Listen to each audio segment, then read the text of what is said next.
అస్సలాము అలైకుం వరహ్మతుల్లాహి వబరకాతుహు.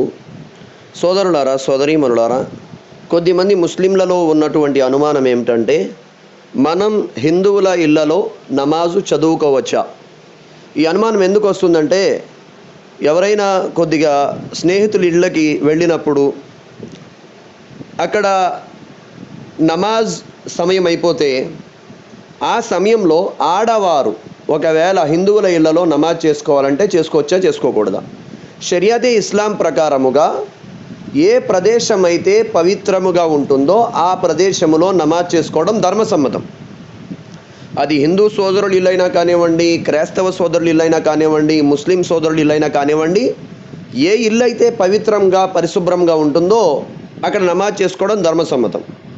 పరిశుభ్రం అనేది ఎందుకు అంటే, కొన్ని ఇళ్లల్లో చిన్నపిల్లలు మూత్రం పోసేస్తుంటారు.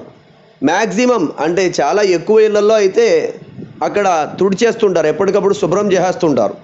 కొద్దిమంది ఏం చేస్తుంటారంటే శుభ్రం చేయరు, అలా వదిలేస్తారు. ఆ ప్రదేశంలో నమాజ్ చేయడం ద్వారా నమాజ్ అవ్వదు.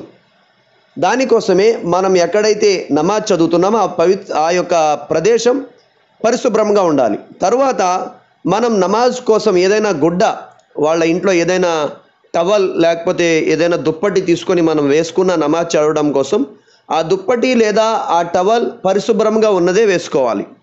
అలా చేస్తే గనక మన యొక్క నమాజ్ అయిపోతుంది. ఒకవేళ అపవిత్రంగా ఉన్న ఇంట్లో, ఉదాహరణకి ముస్లిం ఇల్లే కానీ ఆ ఇంట్లో పిల్లలు తహరత్ వేసేస్తుంటారు, అంటే మూత్రం పోసేస్తుంటారు, ఆ తల్లి ఏమో కడగదు, శుభ్రం చేయదు, అలా ఇంట్లో నమాజ్ అవ్వదు.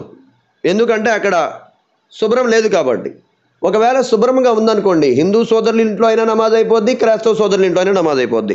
మీకు ఇంకా డౌట్ ఉంటే ముఫ్తీ ముదస్సిర్ గారి నంబర్ ఉంది, 8332932972. వాట్సాప్ నెంబర్ ఇది, కాంటాక్ట్ చేయండి. అస్సలాము అలైకుం వరహ్మతుల్లాహి వబరకాతుహు.